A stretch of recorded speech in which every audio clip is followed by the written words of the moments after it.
नमस्कार साथियों, Naira education institute में आपका हार्दिक स्वागत है। मैं प्रोफेसर महेंद्र सर आज आप लोगों को सुपर सीटेड एग्ज़ाम के लिए जो आपका अगस्त में पूरी संभावना है होने की। जुलाई में पहले परीक्षा होने वाली थी, अब जो है कि अगस्त में होने के संकेत मिल रहे हैं। तो साथियों, आज आप लोगों को जो मैं टॉपिक लेकर के आया हूँ उसका नाम है अवदमन तथा प्रतिरोध। आज मैं आप लोगों को अवदमन क्या होता है और प्रतिरोध क्या होता है इसके संबंध में कुछ चर्चा करूंगा, और इसके साथ साथ जो है कि इससे संबंधित आपके प्रश्न परीक्षा में निश्चित रूप से पूछे जा सकते हैं। तो साथियों, अवदमन तथा प्रतिरोध ये है क्या, इसको बताने से पहले मैं आपसे यह कहना चाहूँगा कि जो साथी मेरा पहली बार वीडियो देख रहे हैं वो मेरे वीडियो को देखने से पहले कहीं ना कहीं से चर्चा जरूर सुने होंगे कि महेंद्र सर पढ़ाते हैं। तो आप जो है कि इसे मेरे वीडियो का लाइक करें और जो है कि उसे सब्सक्राइब भी कर दें, अपने साथियों में शेयर करें, बेल आइकन दबाना ना भूलें, जिससे कि मेरा हर वीडियो आपको जो है उसका नोटिफिकेशन मिलता रहे। तो साथियों, अब आपको ज़्यादा विलंब न करते हुए आपके अपने मूल टॉपिक अवदमन तथा प्रतिरोध की तरफ लेके चलता हूँ। अवदमन होता क्या है साथियों? अवदमन होता क्या है और प्रतिरोध क्या होता है? साथियों, इसको एकदम सरल भाषा में मैं आपको बताने जा रहा हूँ। आप इसको ध्यानपूर्वक सुने और अपने माइंड में जो है कि इसको रख लें। आप कहीं जा रहे हों, सफ़र में कहीं जा रहे होते हैं और अचानक आपका बहुत ही पुराना साथी आपसे मिल जाता है। बहुत ही पुराना साथी आपसे मिल जाता है, आपको वह पहचान जाता है, आप भी उसे पहचान जाते हैं। स्टूडेंट लाइफ में ऐसा होता है क्योंकि सभी स्टूडेंट एक साथ एक ही समय में पढ़ नहीं पाते हैं, पढ़ते हैं, साथ मिलता है भी छूटता है, मिलता है भी छूटता है। तो साथियों, एकाएक जब कोई पुराना साथी आपसे मिलता है, आपकी पहचान कर लेता है, आप भी उसकी पहचान कर लेते हैं, तो आपको कैसा लगता है? वह घटना आपको कैसी लगती है? बड़ी सुपर लगती है, अच्छी लगती है, बड़ा ही आप खुश होते हैं। वह साथी आपके लिए प्रिय हो जाता है, भले ही थोड़े ही समय के लिए हो। लेकिन आप सफर में जा रहे हों, अचानक कोई ऐसी घटना घटित हो जाती है जो आपके लिए अप्रिय होती है। वह घटना जो आपके लिए अप्रिय हो जाती है, आप देखते हैं लेकिन आपको अच्छा नहीं लगता है, उसको अपने मन मस्तिष्क से हटाना चाहते हैं। तो साथियों, कोई ऐसी अप्रिय घटना जो बालक अथवा व्यक्ति के मन मस्तिष्क पे आने पर,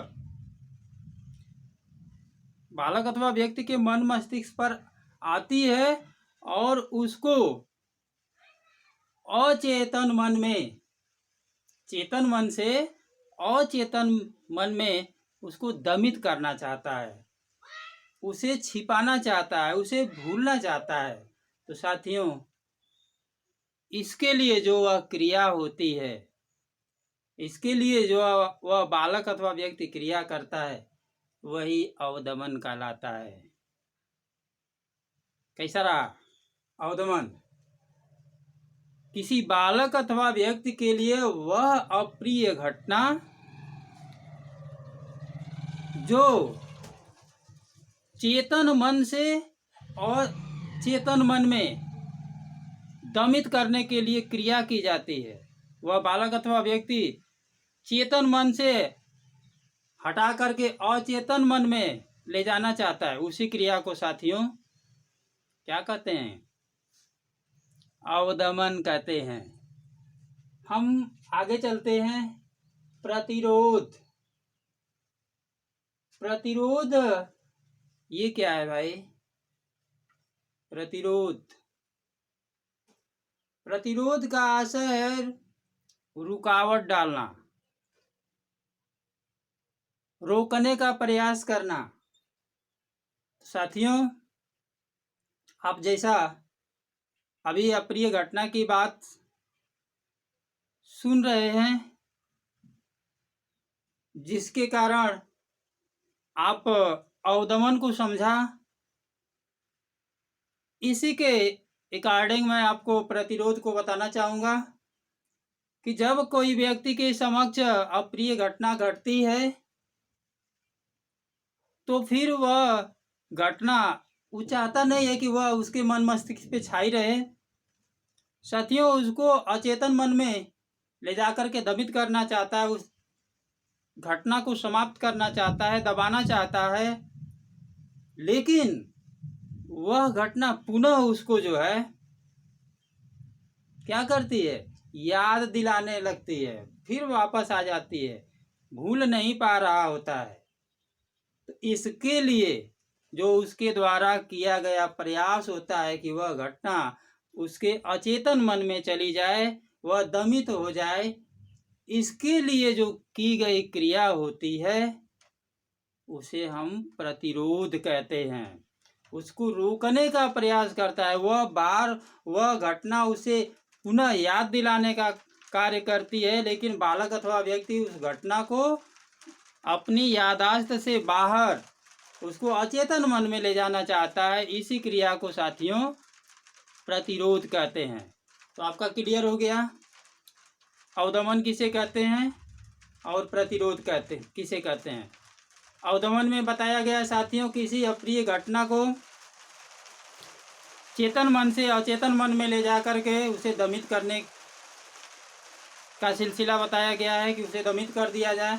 लेकिन प्रतिरोध में बताया गया है कि किसी अप्रिय घटना को जब बालक अथवा व्यक्ति जो है चेतन मन से अचेतन मन में लेके जाता है, दमित करता है, लेकिन वह घटना पुनः बार बार उसको याद दिलाती है और उसको पुनः वह जो है रोकने का प्रयास करता है कि वह उसे याद न आए। इस क्रिया को जो है कि प्रतिरोध कहते हैं। इसी को लेकर के हम कुछ प्रश्न आप लोग को लेकर के आए हैं, जिसको बारी बारी से हम बतलाते हैं। मुझे आशा और विश्वास है कि आप जो है कि इसे ध्यानपूर्वक देखेंगे और आपको आने वाली परीक्षा में जो है कि ये काफ़ी मददगार साबित हो सकती है। तो साथियों, इसके संबंध में जो मैंने प्रश्न तैयार किया है, आपका पहला प्रश्न है, बोलने तथा लिखने में भूलों का कारण हमेशा संयोग नहीं होता है। Very very most important question for CTET exam.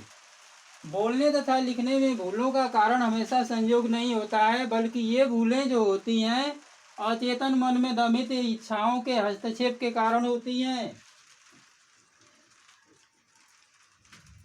इसको किसने कहा है साथियों? बोलने तथा लिखने में भूलों का कारण हमेशा संयोग नहीं होता है, बल्कि ये भूलें जो हैं अचेतन मन में दमित इच्छाओं के हस्तक्षेप के कारण होती हैं। इसको कहने वाले जो हैं साथियों फ्रायड महोदय हैं, ध्यान दीजिएगा। फ्रायड महोदय का कथन है कि बोलने तथा लिखने में भूलों का कारण हमेशा संयोग नहीं है। कोई व्यक्ति संयोग बस भूल जाता है, हमेशा भूल नहीं करता है, लेकिन यहाँ पे इन्होंने बताया है कि बोलने तथा लिखने में भूल का जो कारण होता है वह हमेशा संयोग नहीं होता है, बल्कि ये भूलें अचेतन मन में दमित इच्छाओं के हस्तक्षेप के कारण होती हैं। ये फ्रायड महोदय का कथन है। दूसरा क्वेश्चन है साथियों, अप्रिय घटनाओं तथा अतृप्त इच्छाओं को चेतन मन से हटा करके अचेतन मन में दमित करने की क्रिया क्या कहलाती है? साथियों, अभी आपने पढ़ा कि जो घटनाएं प्रिय होती हैं वो यादगार व्यक्ति रखना चाहता है, जो घटनाएं अप्रिय होती हैं उसको भूलना चाहता है, उसको अचेतन मन में ले जा करके दमित करना चाहता है। तो साथियों उसको क्या मैंने बताया है, सीधी सीधी बात, ये जो है अवदमन है साथियों, अवदमन।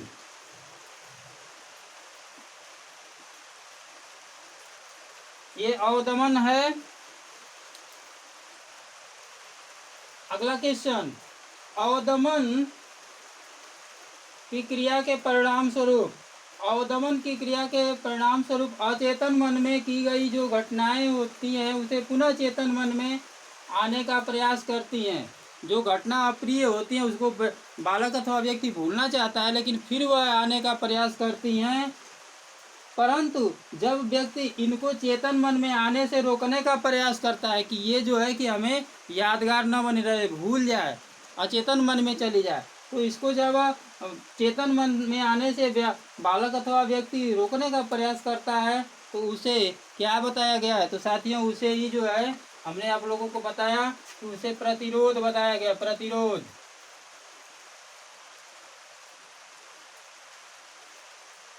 उसे प्रतिरोध बताया गया है। और ये किसके द्वारा ये सब अवदमन और प्रतिरोध की चर्चा की गई है साथियों, तो ये चर्चा जो है कि फ्रायड महोदय, सिगमंड फ्रायड महोदय ने किया है। अगले प्रश्न की तरफ चलते हैं साथियों।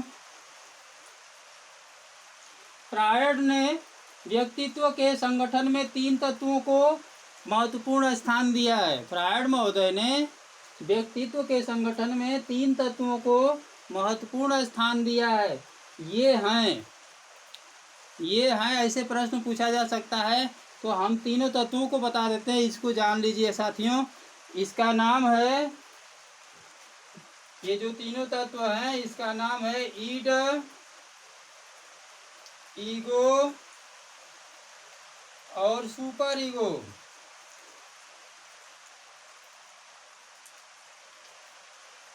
ईड, ईगो और सुपर ईगो, यही 3 तत्व हैं जो व्यक्तित्व के संगठन को 3 तत्वों में व्यवस्थित करते हैं। अगला क्वेश्चन है साथियों, यह एक शारीरिक ऊर्जा है। क्या है जो शारीरिक ऊर्जा है, आगे चल करके पता चलेगा।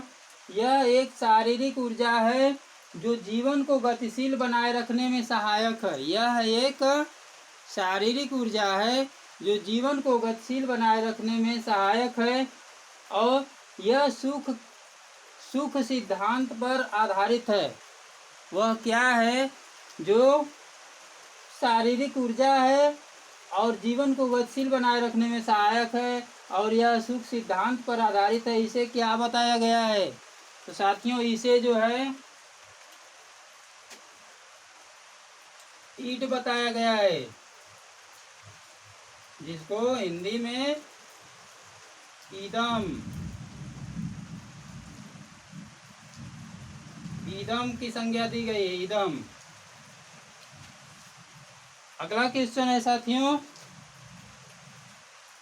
मनोविश्लेषणवाद ने अध्ययन की विधियां बताई है। मनोविश्लेषणवाद ने अध्ययन की कितनी विधियां बताई है, ये प्रश्न पूछा जा सकता है। यहाँ पे विधियां बताई है, ये मैंने लिखा है, आपसे इसके संबंध में प्रश्न पूछा जा सकता है। Very very most important question for CTET exam.